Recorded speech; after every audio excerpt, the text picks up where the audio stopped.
कोल्हापुरातील पंचगंगा नदीत दूषित पाणी सोडल्याचा आरोप केला गेलाय। तेरवाड बंधारा परिसरात अनेक मासे मृत्युमुखी पडले आहेत। पाण्यातील ऑक्सिजनच्या प्रमाणात घट झाल्याने माशांचा मृत्यू झाला। गेल्या 4 दिवसांपासून सुरू असलेल्या वळीवाच्या पावसाचा आधार घेत काही उद्योगांनी पुन्हा एकदा आपल्या रासायनिक घटकांचे विषारी पाणी थेट पंचगंगा नदीत सोडल्याने संपूर्ण परिसरात प्रदूषणाचा भयानक परिणाम पाहायला मिळतोय। तेरवाड बंधारा ते शिरढोण पुलापर्यंत मोठ्या प्रमाणात मासेमारी नष्ट झाली असून अनेक मासे मृत्युमुखी पडतायत। प्रदूषण नियंत्रण मंडळ याकडे गांभीर्याने पाहत नसल्याचा आरोप ग्रामस्थांकडून करण्यात येत आहे। पंचगंगा प्रदूषण नियंत्रण मंडळ वरचेवर इथे येऊन तपासणी करून पाहणी करून जाते।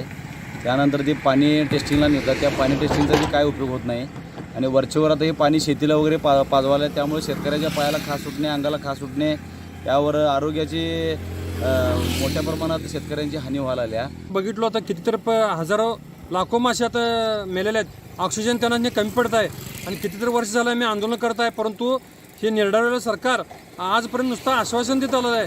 ते पंचगंगेसाठी आम्ही करतो म्हणते, परंतु काय करत नाही।